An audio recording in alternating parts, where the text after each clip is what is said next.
देखिए दोस्तों, एक रैंडम सा वीडियो आ गया छोटा सा। ये छोटे से कुछ वर्ड हैं जैसे कि मुझको, देखो जैसे मुझको, हमको, शाम को, लिखने को, इसको, उसको, जिसको, सबको, हर किसी को। तो इस प्रकार के सेंटेंस कैसे बनाएं? तो आइए मैं बता देता हूँ। बड़ा इजी है, बड़ा आसान है और बिल्कुल समय नहीं लगेगा। मुश्किल से 5 मिनट में हम इस वीडियो को समझ लेते हैं, ठीक है। ये देखिए, जैसे सबसे पहले दिया मुझको, ठीक है। ये देखिए मुझको, तो इसे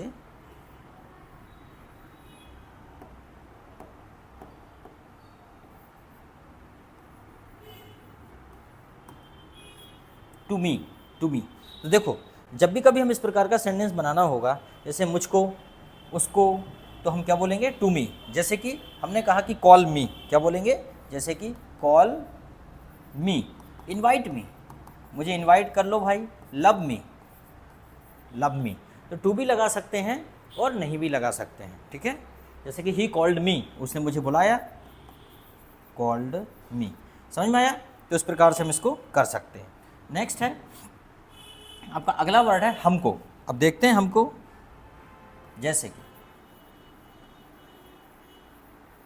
तो इसे क्या बोलेंगे? To us. जैसे कि पता है कि वह हमको बुलाते हैं, तो क्या हो जाएगा? दे कॉल अस। वो हमको बुलाते हैं तो क्या हो जाएगा? दे कॉल अस। वे हमको बुलाते हैं, ठीक है। हमें डिस्टर्ब मत करो, तो क्या हो जाएगा भाई? हमें डिस्टर्ब मत करो, तो क्या हो जाएगा? डोंट, थोड़ा सा कलर चेंज कर लेते हैं, डोंट डिस्टर्ब अस। हमें डिस्टर्ब मत करो, क्या हो जाएगा? Don't disturb us. Any problem? तो इस प्रकार से हमें मत बुलाओ, हमें डिस्टर्ब मत करो, डोंट डिस्टर्ब अस। हमको मत बुलाओ, डोंट इनवाइट अस। हमें मत बुलाओ, डोंट कॉल अस। शाम को देखते हैं, शाम को, एट इवनिंग। क्या हो जाएगा? शाम को, एट इवनिंग। जैसे कि हमने कहा वह शाम को आएगा, he will come at evening. वह शाम को खेलेगा, इसको तो ठीक कर दें, लिखने में थोड़ी प्रॉब्लम है। एट इवनिंग, वह शाम को पढ़ता है, ही स्टडीज एट इवनिंग। यह दवाई शाम को लेना है, तो क्या हो जाएगा?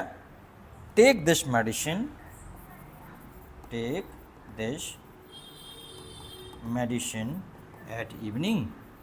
एक रैंडम वीडियो आ गया, मैंने कहा चलो आपको ये रैंडमली बता देता हूँ कुछ बीच बीच में से। हमको, तुमको, उसको, शाम को, शाम को। इसका लिखने को, लिखने को, लिखने को, तो क्या हो जाएगा? एट राइट, लिखने को। तो कैसे कैसे बोलेंगे? जैसे कि एग्जाम्पल,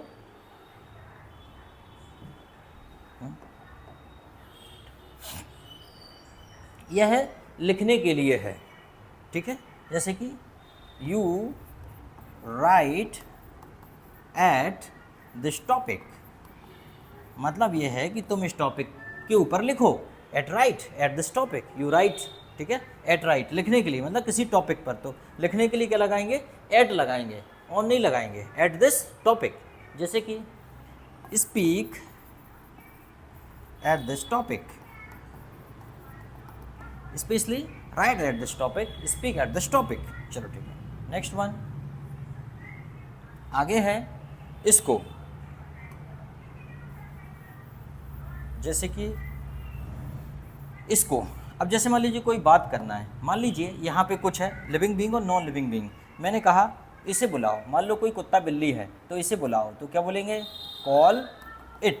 और मान लो मैंने कहा इसे बुलाओ, तो क्या हो जाएगा? आदमी है तो कॉल हिम, और लड़की है तो क्या हो जाएगा? उसे बुलाओ, कॉल हर। Any problem? तो जब किसी नॉन लिविंग को बुलाना होगा तो कॉल इट हो जाएगा, और किसी लिविंग बीइंग को, किसी व्यक्ति को तो हर और हिम। और कॉल नाम है किसी का तो नाम है तो नाम ही बोल देंगे। राजू को बुलाओ तो कॉल राजू। ऐसा भी किया जा सकता है। Any problem? आई होप आपको समझ में आ गया होगा। अगर उसको, अगर ऐसा आ गया कि उसको, जैसे कि ये आ गया उसको, तो क्या हो जाएगा? दैट या हिम। यहाँ भी बात वही है, क्योंकि कोई वस्तु थोड़ी दूर है इसलिए वहाँ पे क्या लगा देंगे हम? दैट। जैसे कि हमने बोला कि उसे खिलाओ, जैसे मान लीजिए कोई कुत्ता बिल्ली है, हमने कहा उसे खिलाओ, तो क्या हो जाएगा, फीड दैट। और अगर ऐसा होता तो उसे इसे खिलाओ तो फीड इट, पास में है तो फीड इट, और उससे खिलाओ तो फीड दैट। और हमने कहा कि उसे पढ़ाओ, मान लो कोई बच्चा है तो क्या बोलेंगे, टीच हिम। और मान लो कोई लड़की है तो क्या बोलेंगे, टीच हर, उसे पढ़ाओ। और मान लीजिए हमने कहा उन्हें पढ़ाओ तो क्या हो जाएगा, टीच देम। और अभी वही हमने बताया था हमें पढ़ाओ तो क्या हो जाएगा, टीच अस। तो इस प्रकार से हम छोटे छोटे सेंटेंस बना लेते हैं। इसी प्रकार आता है हमारा जिसको। जिसको, तो जिसको क्या होता है भाई, जिसको होता है whom। क्या होता है जिसको, but is not working properly, whom। जैसे कि हमने बोला जिसे तुम पसंद करते हो, हमने बोला कि जिसे तुम, मैं उस लड़के को ले आया हूँ जिसे तुम पसंद करते हो, तो क्या हो जाएगा, whom you love, या जिसे तुम प्यार करते हो, whom you love। अब आप देखते हैं कि जिसे तुम पढ़ा रहे हो, सॉरी whom, ठीक है, whom you are teaching, जिसे तुम पढ़ा रहे हो, whom are you teaching। अब जैसे मान लो हम इसे ऐसा कर दें कि तुम किसे पढ़ा रहे हो, whom are you teaching, are यहाँ लगा देते हैं, बस हेल्पिंग वर्ब यहाँ लगाने से एक किसे हो जाता है। अभी ये क्या है, जिसे, और अगर ये हेल्पिंग वर्ब यहाँ लगा लो तो ये हो जाता है किसे।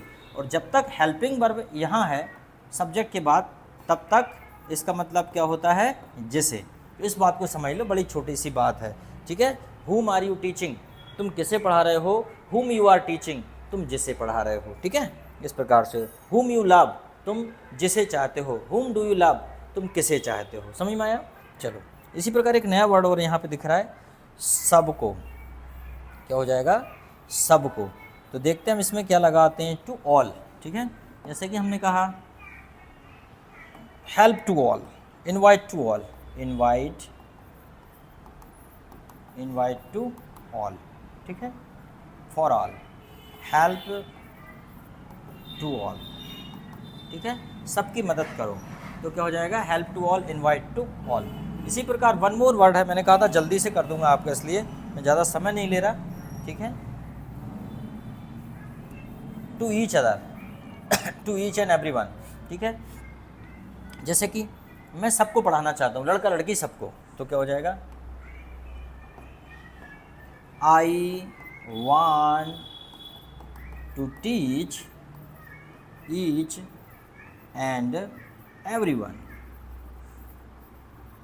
मैं प्रत्येक को पढ़ाना चाहता हूँ, तो ईच एंड एवरीवन क्या हो जाएगा, सभी को। I want to teach each and everyone, मैं सभी को पढ़ाना चाहता हूँ, I want to teach each and everyone. मुझे लगता है आपको ये समझ में आया होगा। अगर समझ में आया होगा तो मैं कुछ सेंटेंस दे रहा हूँ, इनको भी आप कर देंगे। और अगर इनको कर देंगे, मुझे ये भी पता चल जाता है कि आप चैनल पर आए और आपने वीडियो को देखा। जैसे कि नंबर 1 है, मेरी मदद करो, ठीक है। उसके बाद उसे परेशान मत करो, ठीक है।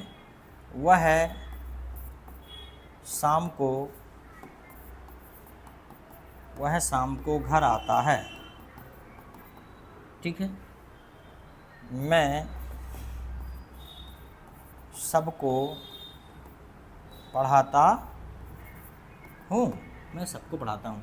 बस इतना करके दिखाइए, मुझसे इससे ये पता चल जाएगा कि आप पढ़ते हैं, मुझे अच्छा लगेगा। Thank you very much.